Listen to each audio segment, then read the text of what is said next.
Assalamualaikum warahmatullahi wabarakatuh.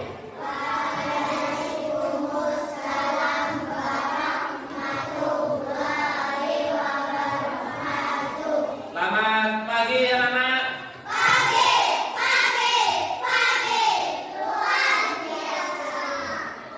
Alhamdulillah pada tahun ajaran baru ini kita baru masuk di tahun ajaran baru. Sebelum kita melaksanakan pembelajaran, sebelum kita melaksanakan kegiatan belajar mengajar, mari kita bersama-sama menentukan kesepakatan kelas, keyakinan kelas yang kalian inginkan di dalam kegiatan pembelajaran dari mulai sekarang sampai seterusnya. Kita bareng-bareng membuat kesepakatan kelas apa yang keinginan kalian di hati kalian itu apa. Silakan diungkapkan, ditulis, nanti Pak Guru akan membagikan ini. Nanti kalian tulis di sini ya, keinginan kamu apa. Setelah kalian tulis di sini, nanti satu persatu kalian pasang gitu. Nah, setelah dipasang itu nanti kita diskusikan, kita musyawarahkan, kita bareng-bareng mana yang kita sepakati bareng-bareng. Paham ya anak-anak? Ada yang bisa ditanyakan, ada yang ditanyakan? Ya, misalkan apa? Misalkan keinginan kamu di dalam kelas ini apa? Misalkan apa? Siapa yang bisa? Keinginan apa? Ya apa? Dia pengen kelasnya bersih, contohnya seperti itu. Siapa lagi? Misalkan nanti ditulis di sini ya Mas. Tulis sini keinginan kamu kepengin kelasnya bersih. Siapa lagi? Atau menghargai temannya, misalkan. Saya kepengin saling menghargai, contohnya seperti itu ya. Siapa lagi yang bisa?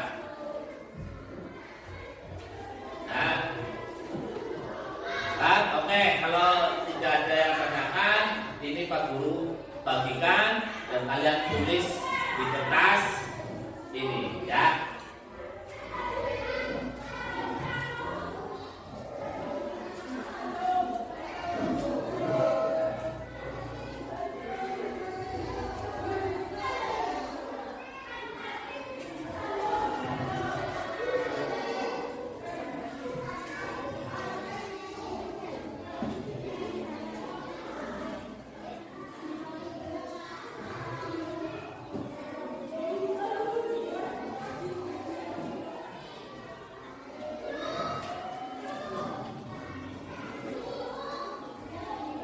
Silakan ditulis yang sudah dapat, tulis.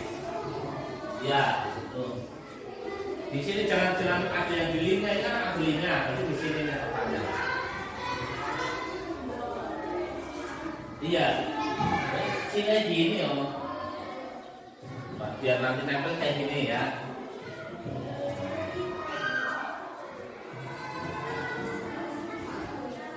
Gak usah dikasih nama.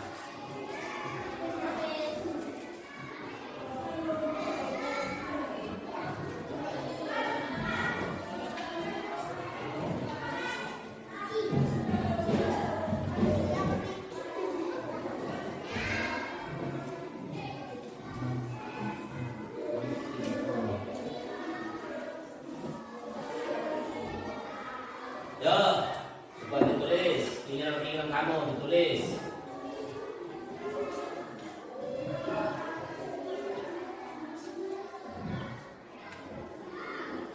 Dan kamu ditulis. Kalau sudah,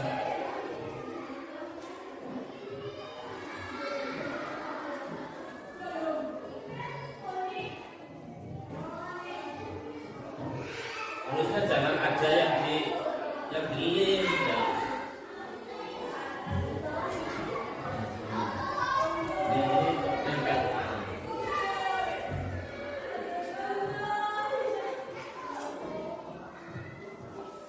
Sudah?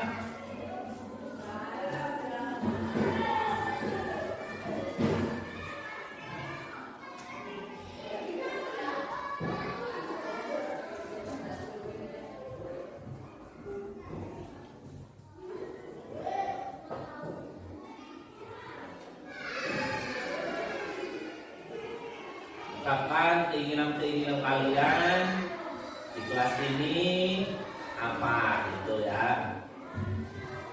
Keinginan kamu ya apa? Gak usah sungkan-sungkan ditulis. Sudah?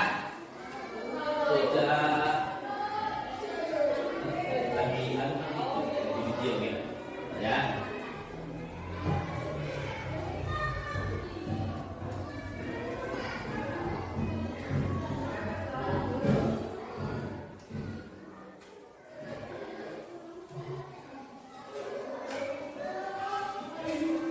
Sudah? Sudah diterangkan, dipasang sini ya sudah. Dipasang sini. Maju sini. Nggak usah malu-malu ya, pasang sini. Ya. Pasang di atas sini. Nah. Iya. Oke. Ya, lihat yang lain.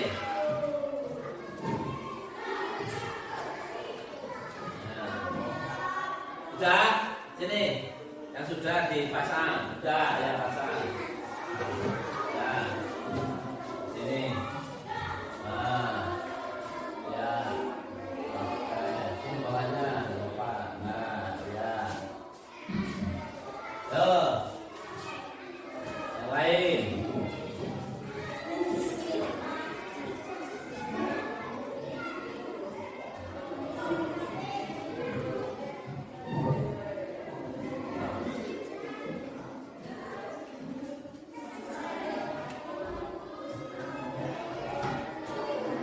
Sudah?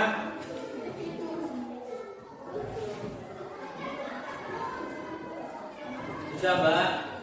Belum?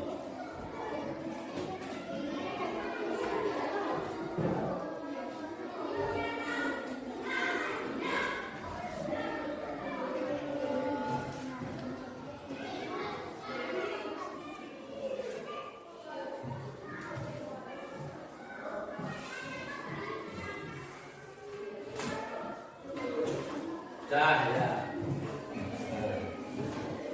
Ini. Nah. Nah. Sudah sini. Atap sini. Nah. Sini. Nah.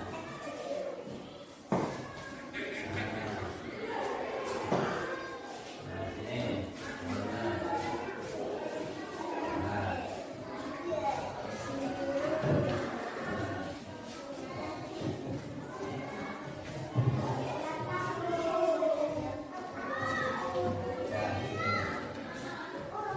Nah. Ya semua belum.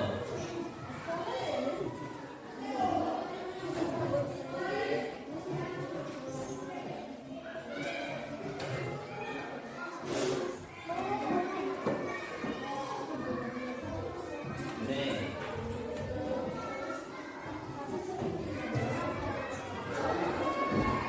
Ya, kita bahas bareng-bareng ya anak. Apa keinginan-keinginan kamu sudah dicurahkan di sini, sudah ditulis di sini. Mari kita baca bareng-bareng. Yang pertama, saya ingin saling menghargai teman. Ya, kita hargai sama teman. Ya, saling menghargai teman. Terus, saya pengen kelasnya bersih.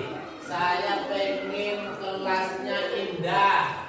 Saya pengen teman-teman rukun ya. Saya pengen teman-teman saling menghormati ya. Ini keinginan-keinginannya. Terus yang selanjutnya ingin kelas bersih lagi, ingin kelas nyaman. Terus menghormati guru ya. Ingin kelasnya di kelas nggak ada sampah, iya. Terus lagi saya ingin ingin kelas kita bersih dan rapi. Saya ingin ketika jam pelajaran tidak ada yang makan minum. Ya. Terus aku ingin giat belajar. Ya. Aku ingin kelasnya bersih lagi. Saya ingin kelasnya bersih dan nyaman. Saya ingin rapi ya. Terus aku ingin kelasnya bersih, indah dan tertib. Terus ingin kelas menjadi bersih, ingin kelas menjadi rapi. Iya. Terus ketika berangkat tepat waktu. Iya. Terus ingin jangan membuang sampah sembarangan. Iya. Jangan terlambat sekolah. Iya. Jangan minum di kelas. Iya. Saya ingin kelasnya bersih, ingin kelasnya nyaman. Iya. Nah, kita setelah kita baca ini ada yang sama, ada yang tidak sama. Maka kita jadikan satu, ya. Kita jadikan satu. Yang pertama, ya, ada yang ingin tepat waktu berangkatnya tidak terlambat. Berarti kami akan hadir tepat waktu. Kami akan hadir tepat waktu. Yang kedua, terus kami tadi ada nyaman, ya, belajarnya biar nyaman. Berarti kami ingin apa? Belajar dengan tenang dan sungguh-sungguh. Berarti kami ingin apa? Belajar dengan nyaman dan sungguh ya. Sungguh ya. Tiga, tadi ada lagi baik menghormati sama teman, menghargai teman. Jadi kami akan selalu menghormati dan menghargai orang lain. Apa berarti?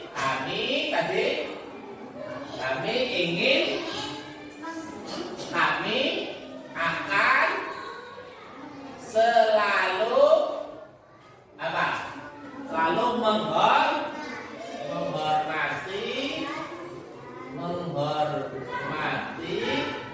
dan menghargai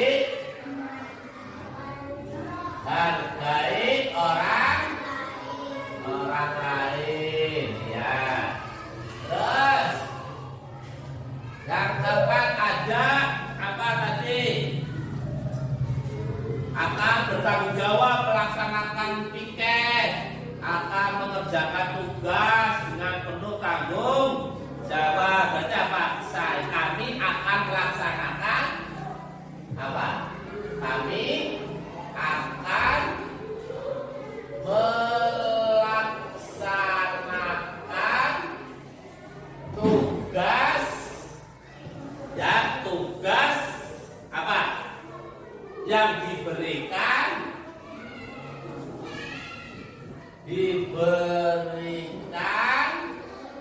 kepada kami dengan penuh tanggung jawab, dengan penuh tanggung jawab ya. Terus ada lagi tentang perapian, keindahan ya, perapian kelas. Berarti kami akan apa? Kami akan selalu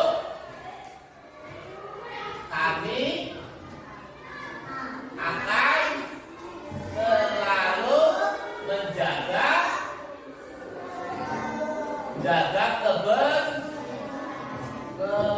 kebersihan dan kerapian dan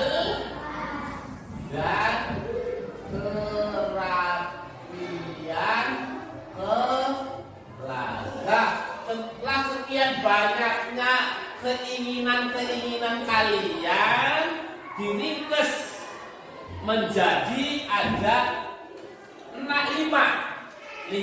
keinginan. Ya, yang pertama kami akan hadir tepat waktu. Kami ingin belajar dengan nyaman dan sungguh. Kami akan selalu menghormati dan menghargai orang lain. Kami akan melaksanakan tugas yang diberikan kepada kami dengan penuh tanggung jawab. Kami akan selalu menjaga kebersihan dan kerapian kelas. Ya, paham ya? Ya. Nah, ini ada 5 ini. Ini saya saya kasih ke 5 orang ini nulis 1. Si apa nulis yang nomor 1.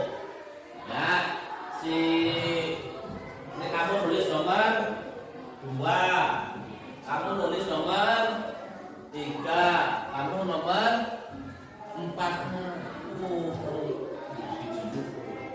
Terus nomor 5 yang kamu nomor 5. Ya, 1. Kamu tulis. Ya.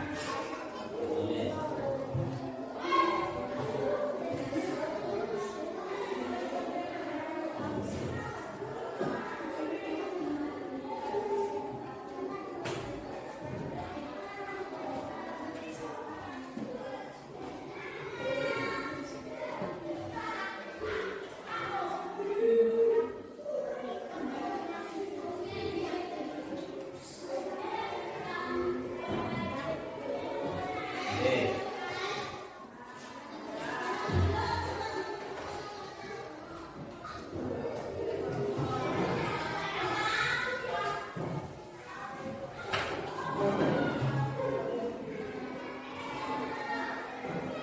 Sudah.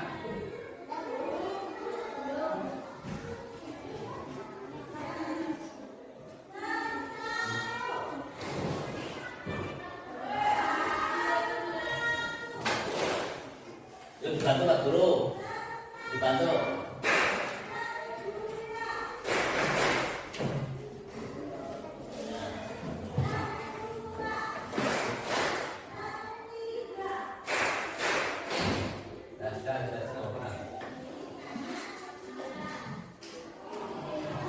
Apa yang sudah? Sudah. Ini. Ini. Ini.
kesepakatan kalian, keyakinan kelas kalian yang sudah bersama-sama kita sepakati dan sudah tangani.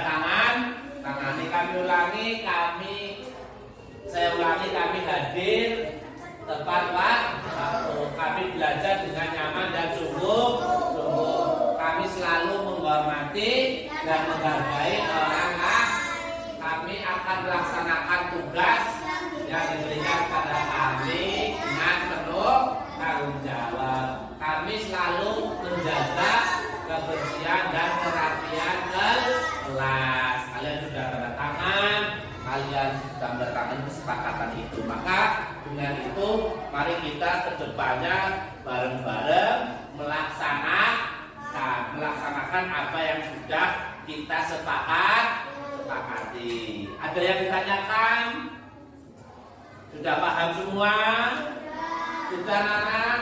Bagus, luar biasa. Tepuk semangat.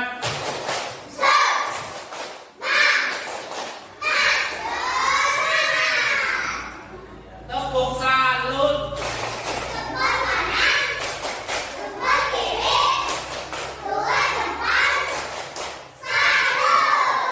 Oke, terima kasih anak-anak. Luar biasa kalian. Selalu semangat dan selalu bahagia. Saya akhiri. Assalamualaikum warahmatullahi wabarakatuh.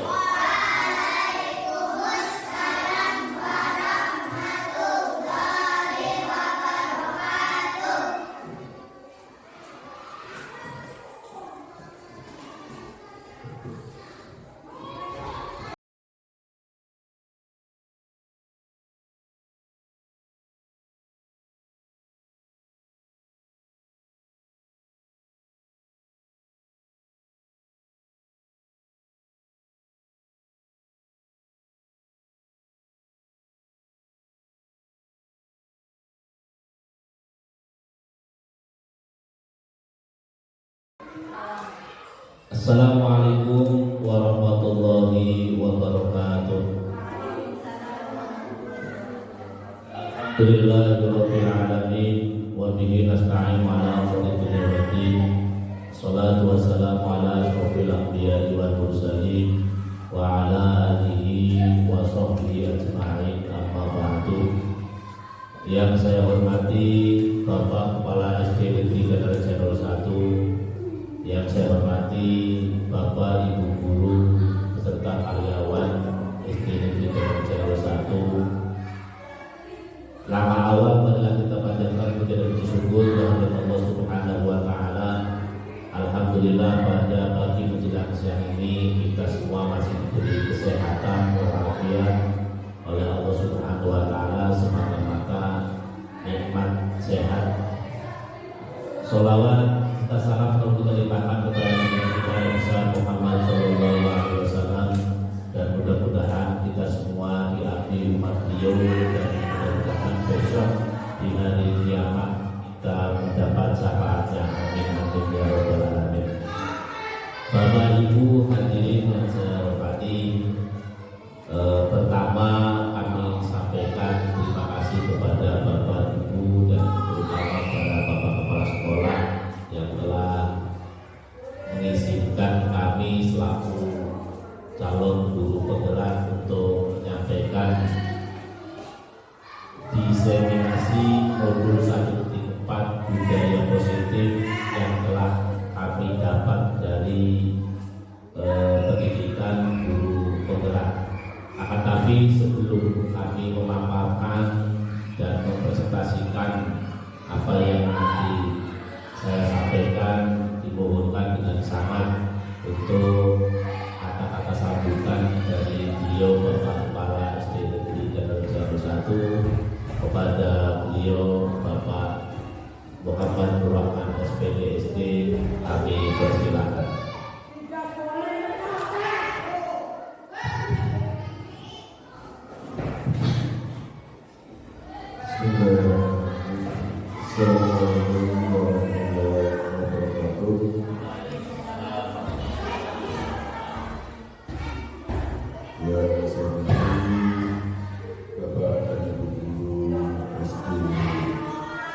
Negeri dan Jawa Satu. Marilah pada kesempatan ini kita selalu mengajarkan puja dan puji syukur kita kepada Allah Subhanahu wa Ta'ala, yang mana sampai saat ini kita masih diberikan nikmat karunia rahmat dan hidayahnya, sehingga kita masih bisa dipertemukan di tempat yang mulia di SD di Jawa Batu dalam rangka diseminasi dari calon guru penggerak Bapak Abdul Aziz terkait dengan budaya positif. Salawat serta salam senantiasa kita sampaikan kepada Nabi Muhammad SAW. Semoga dengan salawat kita termasuk umatnya yang telah akan mendapatkan syafaatnya di yaumil akhir. Amin ya rabbal alamin. Bapak Ibu yang saya hormati, untuk Pak Aziz sudah menyelesaikan modul 1.4 terkait dengan budaya positif. Berarti sudah 4 modul ya Pak ya? Sudah 4 modul yang sudah dilalui untuk calon guru penggerak. Setiap selesai modul diseminasikan kepada Bapak Ibu di SD Negeri Danaraja nomor 1. Harapannya adalah dengan diseminasi ini semua guru bisa memahami isi dari materi di dalam modul 1.4 ini, budaya positif itu apa?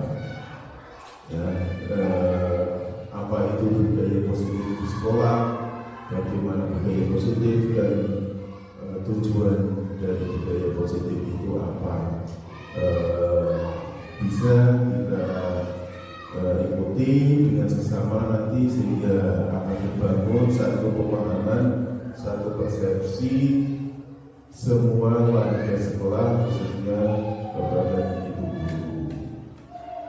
Tidak hanya CGP-nya, tapi bapak ibu guru yang belum mengikuti CGP pun bisa memahami apa itu budaya positif. Kepada bapak ibu yang belum mendaftar di CGP, saya harapkan bisa nantinya mengikuti jejak dari Pak Aziz dan Ika yang sudah dinyatakan lulus CGP. Mudah-mudahan Pak Aziz Bang nanti dalam mengikuti kegiatan-kegiatan di CGP bisa berhasil, lancar, tanpa ada kendala, sampai dengan nanti di akhir kegiatan sampai panen gelar karya. Kita doakan bersama, dan yang terpenting adalah calon guru penggerak ini nantinya bisa menjadi motor penggerak bagi bapak ibu guru yang lain, dan ilmunya bisa diimplementasikan kepada peserta didik. Itu yang penting, ya, sehingga endingnya untuk sekolah akan terbangun, bisa meningkat. Berharap kita bersama. Program CGP ini masih ada kesempatan untuk mengikuti bagi yang belum mendaftar, belum semangat apa yang program yang diputuskan untuk bisa dapat sukseskan demi pendidikan di Indonesia. Jadi itu yang bisa saya sampaikan, kurang lebihnya mohon maaf. Saya ini dilanjutkan kembali. Assalamualaikum warahmatullahi wabarakatuh. Terima kasih kami sampaikan kepada Bapak Kepala SPBD Daerah Jawa 1. Selanjutnya saya selaku calon guru penggerak akan menyampaikan apa yang telah kami dapat dari pendidikan guru penggerak. Mohon izin Pak, saya berdiri. Selanjutnya sebelum saya memaparkan lagi, saya ucapkan banyak-banyak terima kasih kepada terutama pada Bapak Kepala SPBD Daerah 1 yang telah mensupport kami baik secara materi maupun material. Kami dibantu sangat luar biasa berkaitan dengan wifi dan peralatan sekolah yang kami butuhkan. Alhamdulillah Bapak Kepala Sekolah mendukung dan supportnya. Dan sekali lagi kepada Bapak Ibu Guru SDN Daerah 1 juga saya ucapkan banyak-banyak terima kasih yang telah mendukung dan mensupport segala sesuatunya sehingga kami bisa melaksanakan pendidikan guru penggerak. Tentunya kami punya harapan dan minta doanya kepada Bapak Kepala Sekolah dan Bapak Ibu Guru, mudah-mudahan saya kuat dan bisa menyelesaikan guru penggerak ini sampai selesai dan dinyatakan lulus, dan minta doanya mudah-mudahan apa yang nanti saya dapat ilmunya di guru penggerak ini kami implementasikan di SD Negeri Daerah Jawa 1 khususnya dan umumnya di Kecamatan Barabulang, mudah-mudahan. Baik Bapak Ibu yang saya hormati, kami telah menyelesaikan modul 1 dan ini kebetulan di modul 1.4 yaitu budaya positif. Kami disimulasikan modul 1.4 budaya positif.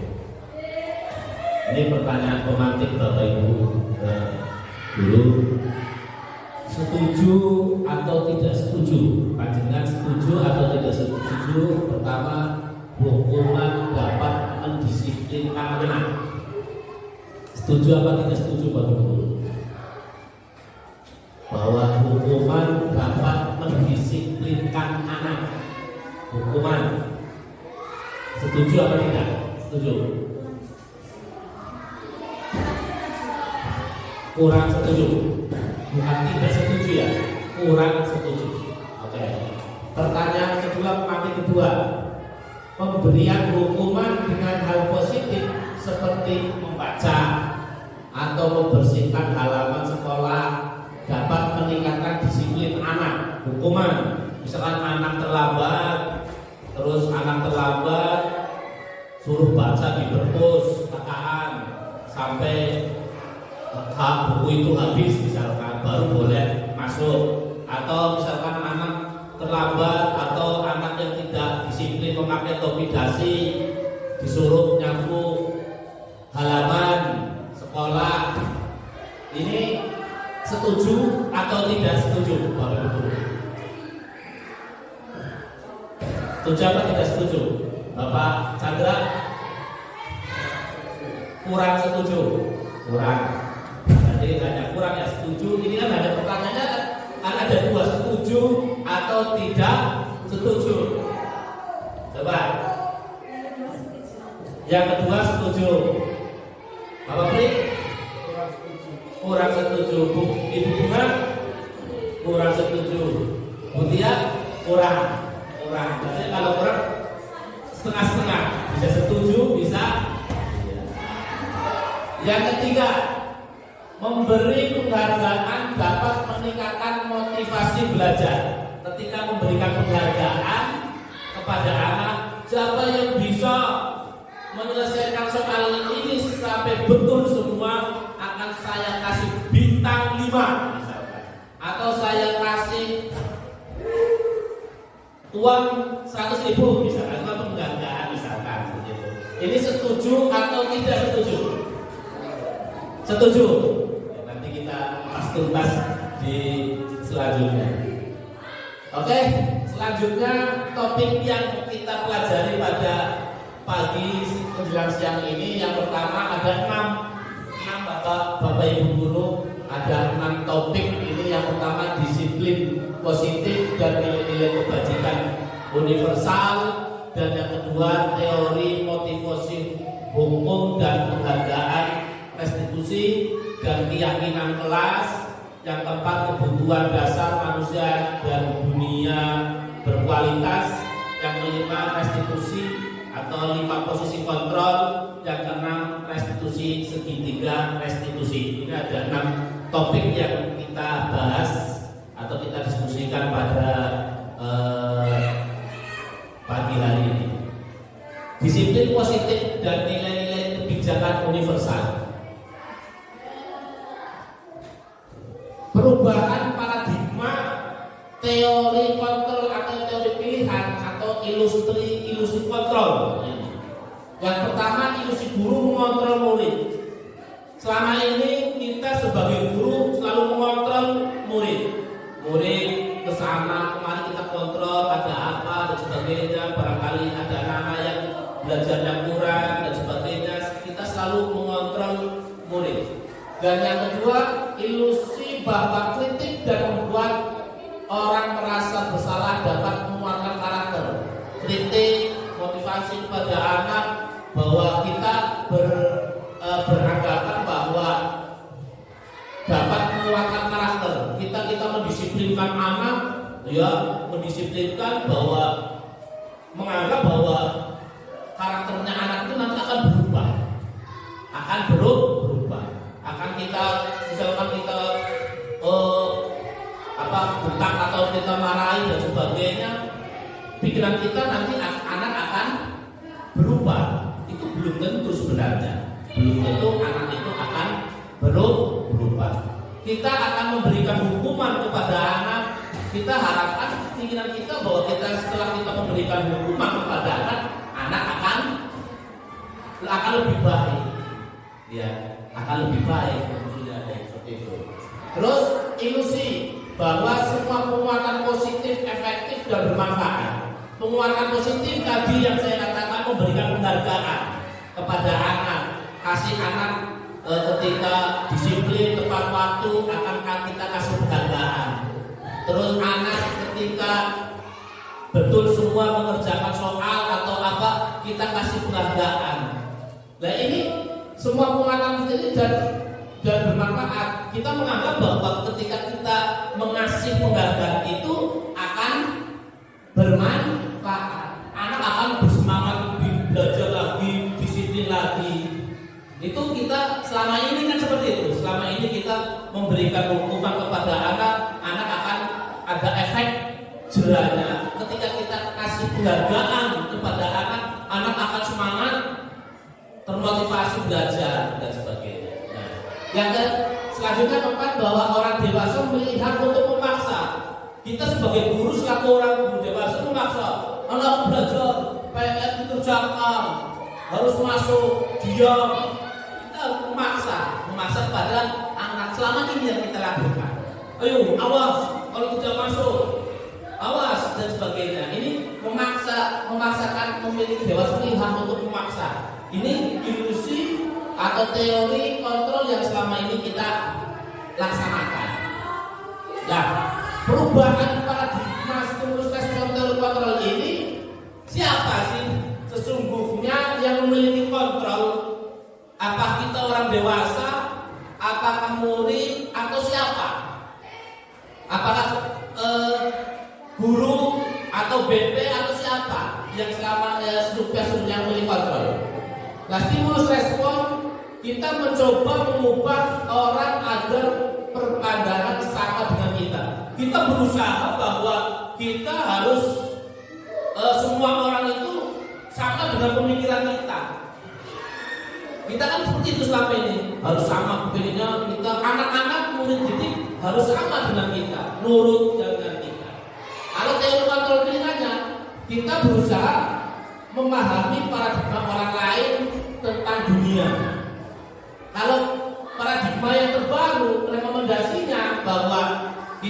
harus berusaha bahwa orang lain itu ya berbeda dengan kita pemikirannya, berbeda, harus berbeda. Tentunya anak murid kita juga berbeda dengan pemikirannya kita. Terus respon perilaku buruk dilihat sebagai suatu kesalahan, bahwa ketika anak melakukan suatu kesalahan, suatu keburukan, atau orang lain melakukan suatu keburukan, dijustis. Wah, salah itu, orang negatif, orang ini dan sebagainya. Langsung to the point, kamu salah, kamu ini. Selama ini seperti itu, bahwa ketika orang melakukan suatu keburukan, dikatakan itu salah, langsung diponis salah. Terus dari kontrolnya, semua perilaku memiliki tujuan. Lah, walaupun orang melakukan hal semua itu mesti mempunyai suatu tujuan. Walaupun itu yang negatif atau apa, mesti orang itu mempunyai tujuan. Anak-anak murid kita kadang di kelas diem, ya, mesti dia punya tujuan apa? Kadang butuh kasih sayang dari guru, butuh perhatian dari bapak ibu guru. Tingkahnya berbeda-beda anak-anak. Ada yang ribut, ada yang dan sebagainya. Itu mungkin semua perilaku itu semuanya anak itu punya tujuan. Terus siklus respon, orang lain bisa mengontrol saya, orang lain bisa mengontrol saya, orang lain bisa mengontrol saya. Teori kontrolnya hanya Anda yang bisa mengontrol diri Anda. Coba Bapak Ibu guru, kami kasih bahwa misalkan panjenengan menyobek suatu sobek kertas, di situ kertas itu ditulis panjenengan, keinginan panjenengan atau privasi pun panjenengan, rahasia panjenengan ditulis di suatu kertas, terus dipegang, terus ada orang lain berusaha untuk membuka kepala panjenengan untuk mengetahui apa isi kertas itu. Apa yang panjenengan berbuat ketika ada orang akan mengambil atau berusaha untuk melihat kertas yang panjenengan tulis, padahal di situ sangat privasi sekali. Orang lain berusaha kitik-kitik, lepas, diklik-klik, dicetot dan sebagainya. Apa yang panjenengan panjenengan berbuat ya apa coba?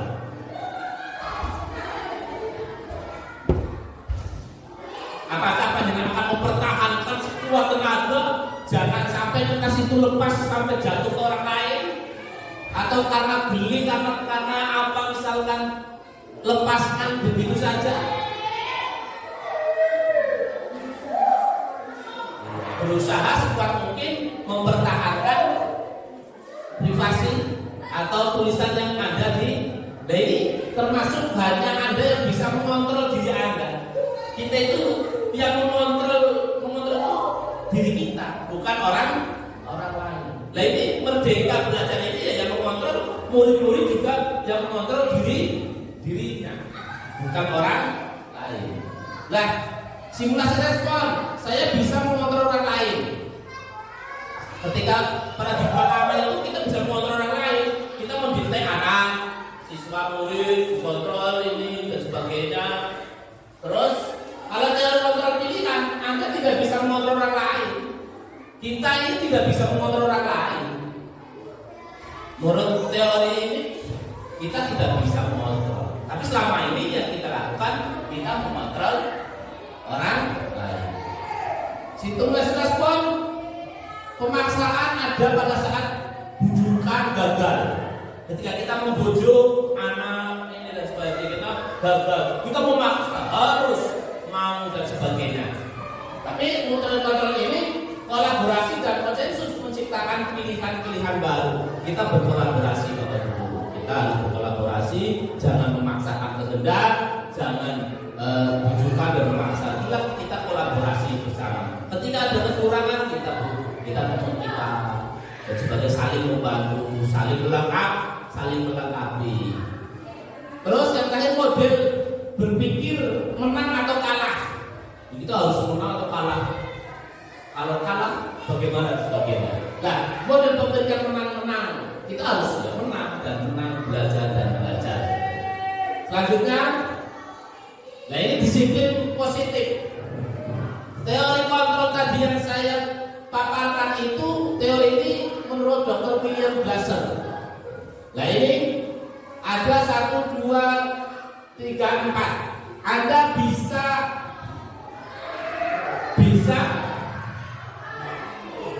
bisa mengontrol orang lain, hanya Anda yang bisa mengontrol diri Anda.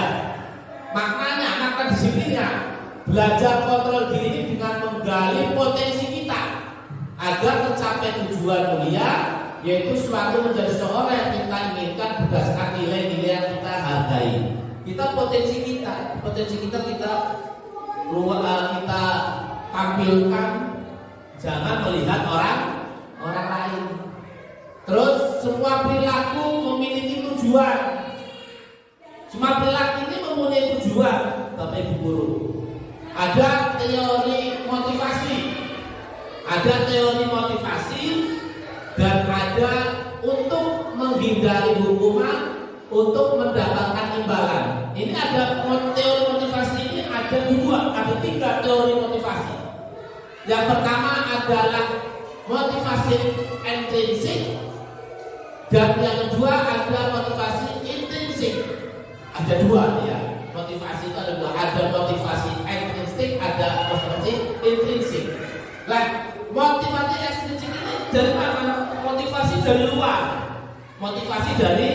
Dari luar. Tadi yang kita seperti pertanyaan pemantik tadi, untuk menghindari hukuman, ketika kita disiplin, ketika kita berangkat cepat, biar tangan terlambat. Motivasinya apa? Intrinsik kata. Oh, makanya cepat lah. Biar aja dihukum, ya kan? Biar aja jangan dihukum, makanya cepat. Terus apalagi mengerjakan PR, tugas, nanti saya dihukum oleh Bapak Ibu guru. Ini intrinsik dari luar. Terus mendapat imbalan, ini penghargaan. Oh, nyoba belajar yang saya mengerjakan soal, bagaimana caranya biar saya itu mendapat penghargaan. Ini juga motivasinya dari luar. Karena mungkin melaksanakannya karena nanti zaman dihukum. Saya melaksanakannya biar nanti mendapat penghargaan. Ini tidak direkomendasikan oleh Kemendikbud. Ya, hukuman, penghargaan tidak direkomendasikan. Nah, yang kedua adalah motivasi intrinsik. Motivasi intrinsik ini muncul untuk menghargai diri sendiri, muncul dari dalam. Tidak ada hukumankah, tidak ada hukuman, tidak ada penghargaan atau tidak ada penghargaan, ya tetap disiplin. Ketika berangkat sekolah, anak-anak ketika berangkat sekolah atau kita ada hukuman atau tidak ada teguran dari bapak kepala sekolah atau tidak ada teguran, atau ada hukuman atau ada penghargaan atau tidak ada penghargaan, muncul dari diri kita sendiri, tetap misalkan masuk ke tepat waktu, tidak terlambat. Anak tugas PR walaupun tidak ada penghargaan tetap dikerjakan. Walaupun tidak ada penghargaan, berarti muncul dari diri sendiri. Kalau misalkan ada hukuman, kalau sudah tidak ada hukuman, nanti akan hilang lagi. Kalau tidak ada penghargaan lagi, nanti tidak ada semangat belajar lagi. Nomor dengan penghargaan, saya tidak akan mengerjakan PR, tidak ada hukuman. Nanti akan muncul seperti itu. Anak-anak didik kita dan kita lah, apalagi kita, nanti akan muncul seperti itu. Dan diharapkan tidak ada motivasi ekstrinsik. Terus yang selanjutnya adalah 5 positif kontrol. Ini 5 positif kontrol ini model berpikir menang-menang atau kolaborasi dan konsumsi menciptakan pilihan baru. 5 kontrol. 5 kontrol ini yang motivasi ekstrinsik itu penghukum ada penghukumnya, terus ada pembuat merasa bersalah. Kita jangan membuat anak itu merasa bersalah dan menghukum. Itu tidak direkomendasikan ya. Terus selanjutnya yang ekstra motivasi itu juga teman, terus yang keempat pemantau, yang kelima manajer. Nanti kita itu sebagai apa? Nanti kita ke selanjutnya, nanti apakah 5 posisi kontrol ini kita sebagai bapak ibu guru itu sebagai apa? Apakah sebagai orang penghukum? Apakah kita sebagai pembuat rasa bersalah kepada anak? Apakah kita sebagai teman? Apakah kita sebagai pemantau? Apakah kita sebagai manajer? Ini ada 5 kontrol, posisi kontrol pada diri bapak ibu guru. Nanti saya atau kita semua ini sebagai apa? Apakah kita sebagai penghukum? Apakah kita sebagai pembuat merasa bersalah? Apakah kita sebagai teman? Atau yang keempat sebagai pemantau? Dan kelima sebagai manajer. Nanti akan dikupas-kupas di segitiga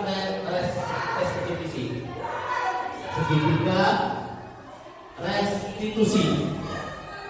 Nah, penghukum jelas tadi, penghukum itu jelas. Kita menghukum, ketika anak terlambat kita hukum, lari-lari di lapangan. Terus ketika kita upacara yang tidak pakai topi dasi kita pisahkan. Itu namanya biar anak merasa bersalah. Ya, merasa bersalah. Kalau teman kita sebagai kayak teman dengan murid dengan teman menanyakan suatu ya. Terus memantau, kita memantau anak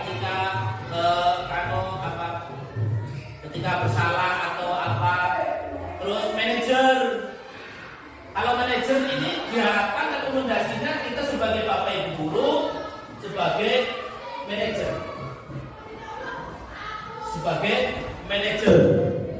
diharapkan sebagai manajer.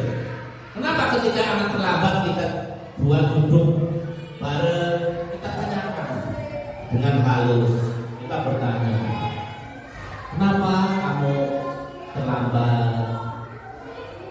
Oh gini-gini. Tentunya kamu terlambat pastinya punya alasan kan? Iya bapak ibu, saya bangunnya kesiangan, semalam tidurnya kemalaman sehingga saya tidur kesiangan. Kalau begitu kamu menyalahi keyakinan kelas apa tidak? Iya Pak Guru, saya salah. Nah, setelah kamu salah, apa yang kamu lakukan ke depannya? Saya akan memperbaiki. Sehingga bertanya kepada anak sebagai manajer seperti itu. Sehingga anak itu mencari solusi sendiri, salah sendiri, mencari solusi, mengaku kesalahannya dan mencari solusi sendiri. Jangan kitanya yang menjustis dan sebagainya. Terus ketika kita melaksanakan sebagai manajer, kita tentunya melakukannya dengan segitiga restitusi. Apa? Yang pertama menstabilkan identitas. Yang kedua validasi kebutuhan. Yang ketiga menanyakan keyakinan. Nah ini validasi atau identitas ini itu tadi kesalahannya apa, terus ketika validasinya apa, seperti itu. Terus yang keempat adalah realita kebutuhan kita berbeda-beda. 5 kebutuhan dasar manusia. 5 dasar kebutuhan manusia. Yang pertama adalah bertahan hidup. Yang kedua penguasaan. Yang ketiga kasih sayang dan rasa diterima. Terus ketenangan. Yang terakhir kebebasan. Oke, selanjutnya apakah sih makna disiplin itu Bapak Ibu guru? Disiplin apa? Apa makna disiplin? Menaati peraturan. Disiplin makna disitu menaati aturan. Yang selama ini kita bayangkan bahwa disiplin yang menaati aturan.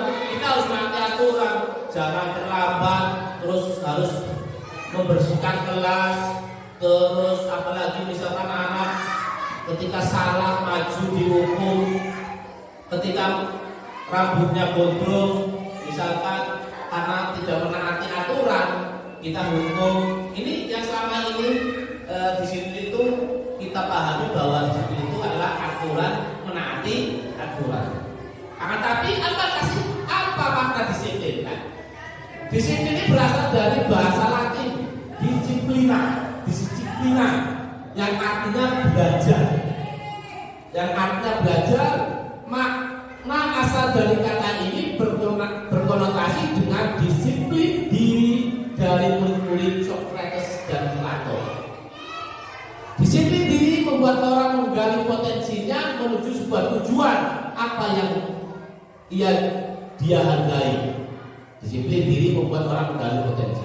Nah, namun dalam budaya kita yang selama ini makna kata disiplin telah berubah menjadi sesuatu yang dilakukan seorang pada orang lain untuk mendapatkan kepatuhan, biar patuh. Kecenderungan umum adalah menghubungkan kata disiplin dengan ketidaknyamanan, bukan dengan apa yang kita hargai atau mencapai suatu tujuan mulia. Ini makna daripada disiplin. Nilai-nilai kebajikan universal. Nilai-nilai kebajikan adalah sifat-sifat positif manusia yang merupakan tujuan mulia. Ada mandiri seperti profil pelajar Pancasila. Belajar Pancasila, beriman dan bertakwa, bertuhan yang esa dan berakhlak mulia, berkebinekaan global, gotong royong mandiri, kreatif dan bernalar kritis. Ini nilai kebijakan ini diharapkan sesuai dengan berakhlak mulia, sesuai profil pelajar Pancasila. Teori motivasi, hukuman dan penghargaan restitusi. Jadi di pertanyaan pemantik ini kita ada yang mengatakan setuju, ada kurang setuju, ya, dan sebagainya. Nah, teori motivasi perilaku manusia ini tadi saya katakan bahwa motivasi eksternal itu untuk menghindari ketidaknyamanan hukuman apa yang akan terjadi apabila saya tidak melakukannya. Ketika kita tidak melakukan suatu aturan, tidak melakukan aturan, kita takut dihukum. Berarti secara itu motivasinya bukan dari dalam, dari eksternal, terpaksa melakukannya dengan terpaksa untuk takut dihukum, karena melakukannya karena takut dihukum. Yang kedua, apa yang akan saya dapatkan apabila saya melakukannya? Ini nilai mendapatkan imbalan. Ketika saya melakukan ini saya dapat imbalan apa, penghargaan apa. Jadi anak-anak atau kita melakukannya karena imbalan, karena penghargaan. Terus waktu terangkan tujuan disiplin dan positif untuk saya akan menjadi orang seperti apa bila saya melakukannya. Saya akan melakukan biar saya itu jadi diri sendiri, bukan karena terpaksa, melakukannya dengan tulus ikhlas. Lanjutnya, merdeka menurut Ki Hajar Dewantara, merdeka itu akan tidak hanya terlepas dari perintah, akan tapi juga cakap buat pemerintah sendiri. Berarti bukan kalau seperti itu melaksanakan karena hukuman, melaksanakan karena imbalan, berarti belum merdeka. Ya merdeka itu tidak hanya terlepas dari perintah. Diperintah atau tidak diperintah yang kita lakukan, ya. Akan tapi juga cakap buat pemerintah diri sendiri, kita diri sendiri bergerak, ya. Diri sendiri. Ini menurut Ki Hajar Dewantara. Selanjutnya, dihukum oleh penghargaan. Dihukum oleh penghargaan. Oh ya, dihukum oleh penghargaan. Pengaruh jangka pendek, jangka panjang. Lah ketika tidak ada penghargaan, tidak akan dilaksanakan. Ketika Ketika anak-anak kita melaksanakan suatu hal kita hargai, kalau tidak ada penghargaannya mungkin tidak dilaksanakan. Dihukum karena dihukum dia dilakukan. Kalau tidak ada hukuman dia tidak melaksanakan. Dihukum oleh penghargaan bahkan menurunkan kualitas. Penghargaan menurunkan kualitas ternyata. Ketika kita memberikan penghargaan kepada anak akan menurunkan kualitas anak. Kalau tidak penghargaan anak tidak akan belajar sih. Anak tidak akan melakukan sesuatu berarti menurunkan kualitas. Penghargaan mematikan kreativitas. Penghargaan akan anak mematikan kreativitas. Ketika tidak ada penghargaan, anak tidak akan kreatif, tidak muncul dari dirinya sendiri. Karena ada penghargaan. Ketika tidak ada penghargaan, ya sudah tidak. Penghargaan mengurangi motivasi intrinsik, mengurangi motivasi intrinsik yang dari dalam anak itu sendiri. Ini dua, hukuman dan penghargaan itu oleh Kemendikbud atau Ki Hajar Dewantara teori ini tidak direkomendasikan. Bentuk program kebajikan apresiasi. Dalam memberikan apresiasi perlu diingat beberapa hal. Beri pengakuan secara khusus. Woi, kamu bagus.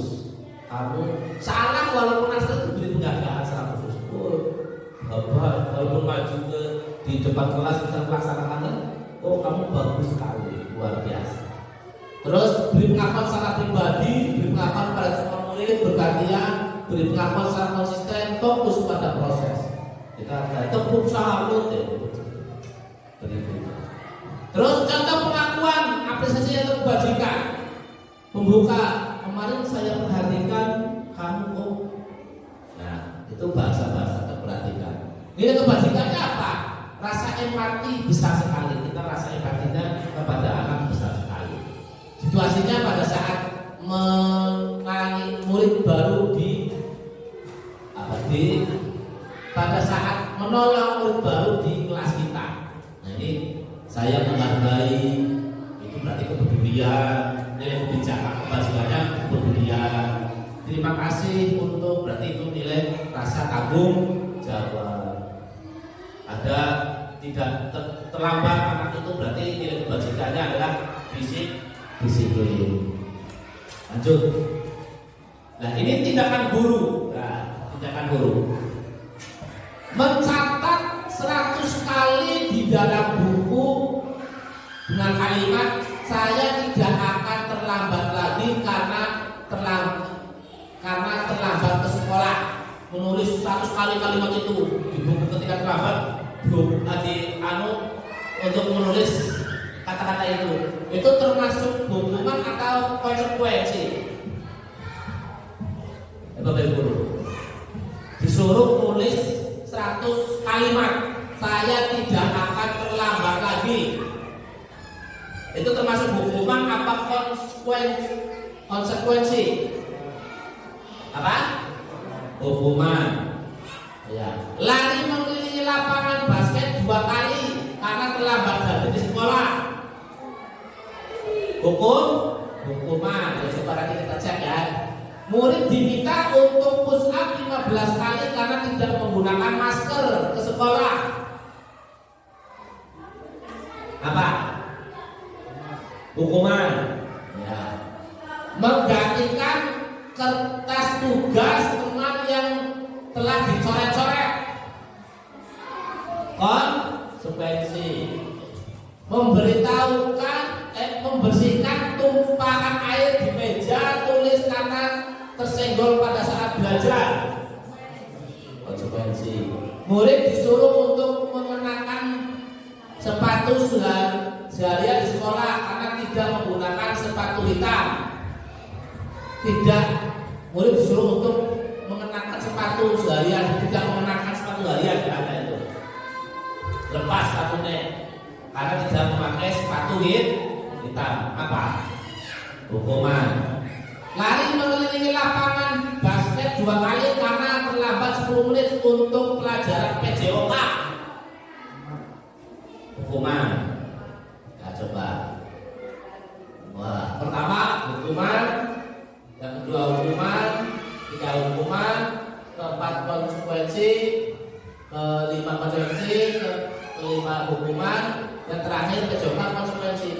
waktu itu ketika pelajaran PJOK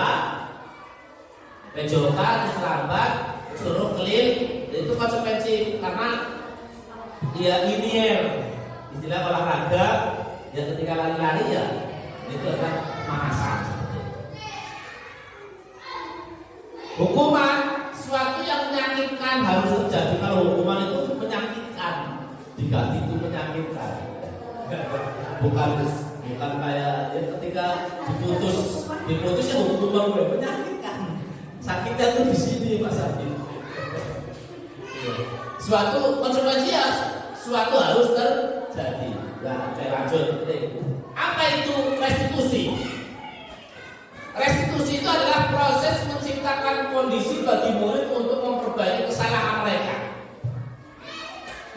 Sehingga mereka bisa kembali pada kelompok mereka dengan karakter yang lebih kuat.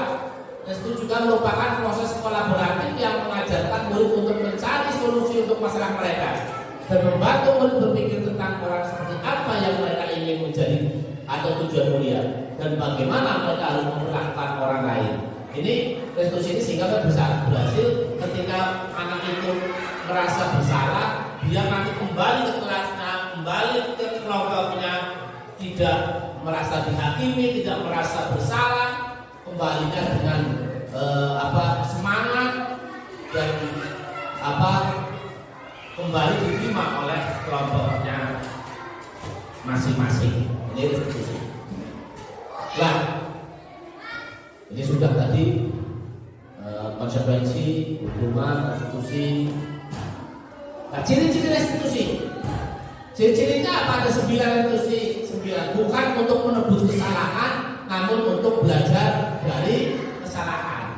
Belajar dari kesalahan. Bukan menebus kesalahan, tapi belajar. Terus memperbaiki hubungan, tawaran bukan paksaan. Restitusi menuntut untuk melihat ke dalam diri. Restitusi mencari kebutuhan dasar yang mendasari tindakan. Restitusi diri adalah cara yang paling baik. Restitusi fokus pada karakter bukan tindakan. Restitusi fokus pada solusi. Restitusi mengembalikan murid yang berbuat salah pada kelompoknya. Ini 9 ciri restitusi. Keyakinan kelas. Keyakinan kelas. Nah, mengapa tidak peraturan saja? Mengapa harus keyakinan kelas? Kalau mengapa kita memiliki peraturan harus menggunakan helm bila mengendarai kendaraan roda 2? Ketika kita harus menggunakan helm, ini adalah peraturan. Peraturan. Mengapa kita memiliki peraturan 3M? Menggunakan masker, mencuci tangan dan menjaga jarak. Nah, ini aturan.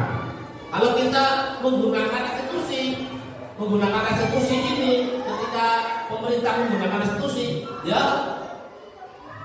ngalah ke pemerintah dengan kemauannya masyarakat.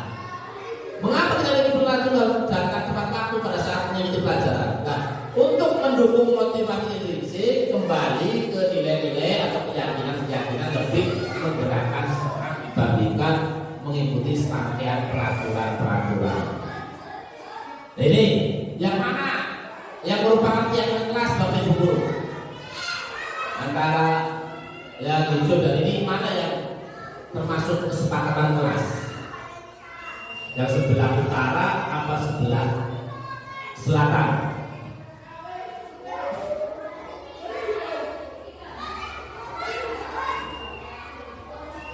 Kesepakatan yang terkata sempat datang tepat waktu, mengucapkan salam, menjaga kebersihan sekolah, terus sekolah dan berdoa sebelum dan sesudah pelajaran, aktif dalam pembelajaran.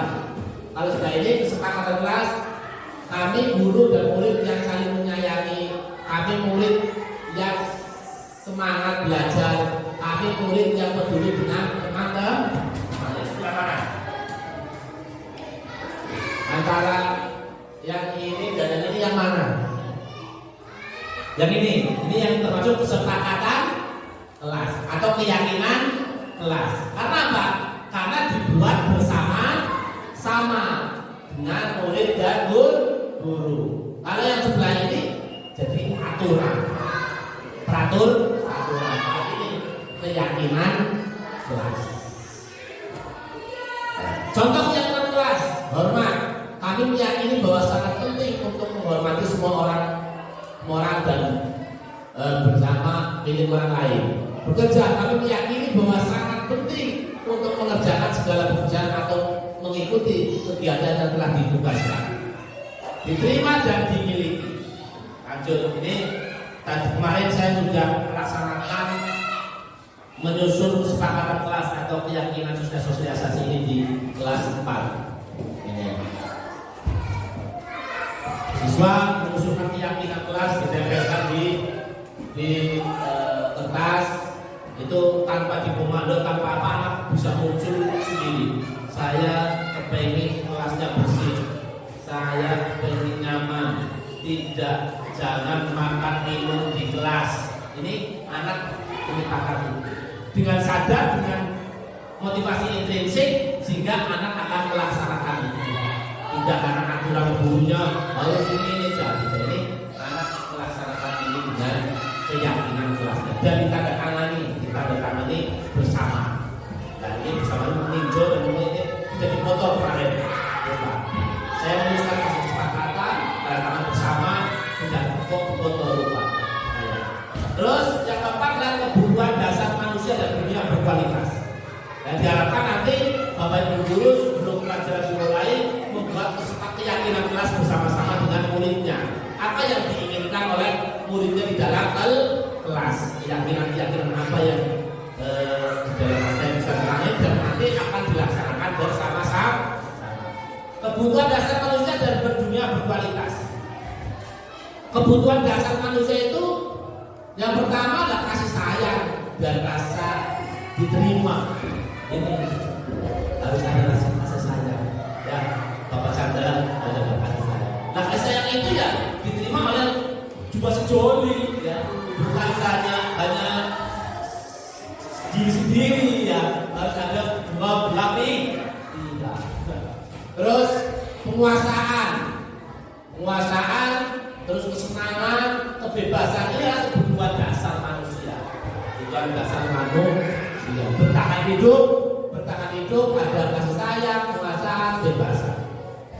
Posisi kontrol, 5 posisi kontrol. Nah ini, kita sebagai penghukum kah? Apakah kita membuat rasa bersalah? Apakah kita menjadi teman atau pemantau atau manajer? Kita pertama penghukum itu menghadir, menunjuk dan itu penghukum, langsung dihukum. Membuat rasa berceramah dan mengatakan satu ibu kecewa. Saya kecewa sekali sama kamu melakukan ini. Bahasa itu bahwa anak itu merasa bersalah, itu tidak boleh, tidak direkomendasikan. Terus selanjutnya teman memberikan alasan-alasan. Loh, kamu gak kasih ya apa sama bapak dulu, sama saya, jangan dulu. Itu bahasa itu berarti kita sebagai teman tidak direkomendasikan juga. Nanti anak bisa akan lebih terlalu akrab pada kita. Jadi jangan dipanggil karena itu tidak cocok. Nah, pemantau ini juga menghitung dan mengukur apa peraturannya. Ini kamu tahu peraturannya apa? Kan kamu tidak boleh terlambat. Jadi semua apa-apa kalau pemantau dikembalikan ke peraturan. Kamu tahu nggak peraturannya apa? Kamu berarti kalau melanggar aturan apa? Apa konsekuensinya misalnya? Kalau manajer ini lebih direkomendasikan oleh teori ini mengajukan pertanyaan-pertanyaan. Apa sih? Kenapa kamu terlambat? Ya. Apa yang bisa kamu kerjakan untuk memperbaiki masalah ini? Semua orang pasti pernah melakukan kesalahan, bukan kamu saja. Iya kok guru saya ini. Nah, kamu tahu nggak berarti itu menyalahi aturan apa? Iya kok guru saya salah. Terus setelah kamu salah, apa yang akan kamu lakukan ke depan? Saya akan lebih baik, akan bertanggung jawab, akan ini dan itu. Nanti anak akan belajar masalahnya apa dan solusinya sendiri apa.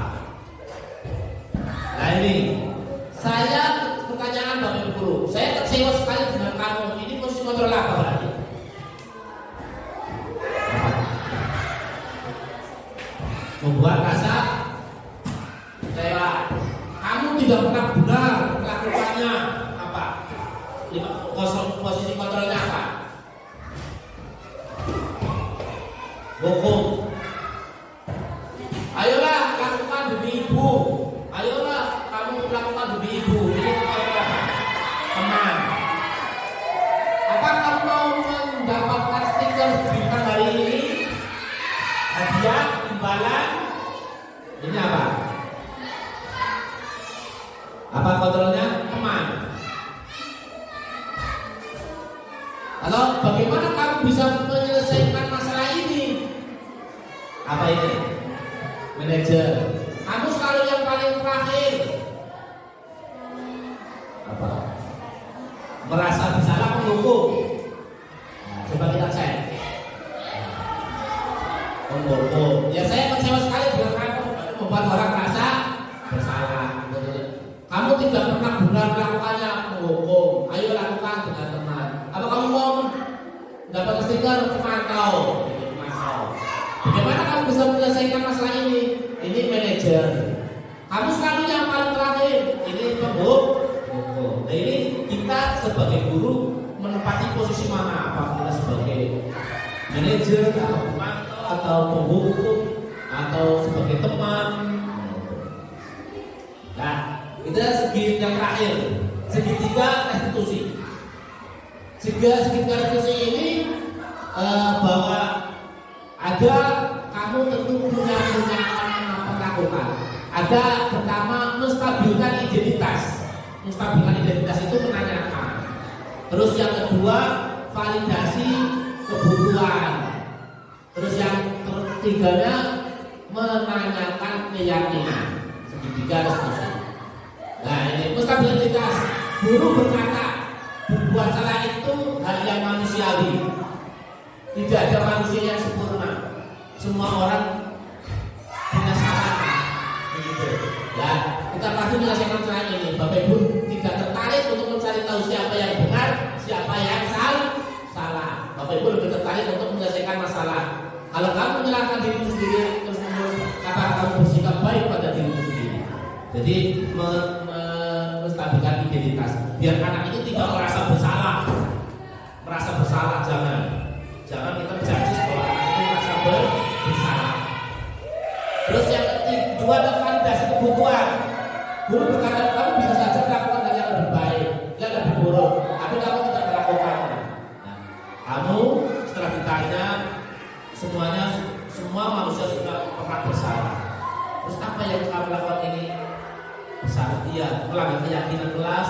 Iya, saya melanggar keyakinan kelas. Apa yang selanjutnya kamu lakukan? Saya akan bertanggung jawab. Kemarin saya mengambil anak tidak memakai topi dasi. Saya ketika upacara anak tidak memakai topi dasi. Dan yang kedua tidak mengerjakan PR. Apa? Kemarin saya mempraktekkan dengan segitiga restitusi ini. Terus yang terakhir menanyakan keyakinan. Apa nilai kita percaya di kelas? Setelah kamu melakukan kesalahan, apa kamu melanggar keyakinan apa? Disiplin Pak Guru, iya disiplin Pak Guru. Nah, kalau kamu sudah tahu menyalahi aturan disiplin, apa yang kamu lakukan ke depannya? Saya tidak akan terlambat lagi. Saya akan berusaha berangkat pagi hari dan tidur jangan terlalu malam seperti itu. Ini menanyakan keyakinan. Jadi menanyakan melanggar keyakinan apa? Nah ini intervensi 30 detik. Nanti Bapak Ibu guru nanti dimohon untuk kita untuk refleksi pemaparan pada pagi menjelang siang hari ini. Itu yang bisa saya sampaikan Bapak Ibu guru. Mudah-mudahan bisa dipahami dan kita bisa mengimplementasikan di kegiatan jalur satu ini. Dimohon untuk kita merefleksi kegiatan pada siang hari ini.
Jadi motivasi itu akan muncul di dalam diri. Jadi kuncinya yaitu pada diri kita sendiri. Kalau kita ingin siswa menjadi lebih baik, lebih berkarakter, maka kita harus menemukan karakter itu di dalam diri kita sendiri. Itu sesuai dengan apa yang dicontohkan oleh atau yang disampaikan oleh Ki Hajar Dewasa atau yang biasa disebut dengan sistem Amor. Kemudian saya akan menjadi Amor yang seperti apa? Yaitu tadi ya, kita harus bisa menjadi lebih baik dulu. Kita harus kuncinya ada pada diri kita. Kita mau siswa itu mau diapakan ya, kuncinya ada di dalam diri kita. Siswa, kayak saya pengen siswa itu disiplin ya, berarti kita juga harus mencontohkan bahwa diri kita disiplin ya. Contohnya datang tepat waktu ya, kita sebagai guru juga harus datang tepat waktu. Begitu juga dengan mengakhiri pelajaran. Misalnya jam pelajaran selesai jam 12 ya, kita harus selesai jam 12. Jangan sampai kita terhadap waktu datangnya terlambat, kemudian nanti di akhir kita manfaatkan atau kita lebihkan, itu tidak ya. Tetapi kita harus konsekuen dengan apa yang telah kita sepakati bersama. Untuk itu di awal pelajaran, di awal masa-masa pembelajaran seperti ini kemarin, seperti tadi pagi saya di kelas saya juga telah membuat suatu kesepakatan kelas bersama, di mana siswa mengemukakan apa yang mereka inginkan di dalam 1 tahun belajar di kelas. Kemudian kita lakukan keyakinan itu untuk bisa apa yang kita lakukan, apa yang kita inginkan kita lakukan bersama-sama. Jadi kuncinya kita mempunyai kesepakatan, kemudian kita konsekuen dengan apa yang telah menjadi kesepakatan bersama. Terima kasih, luar biasa, tepuk tangan. Terima kasih.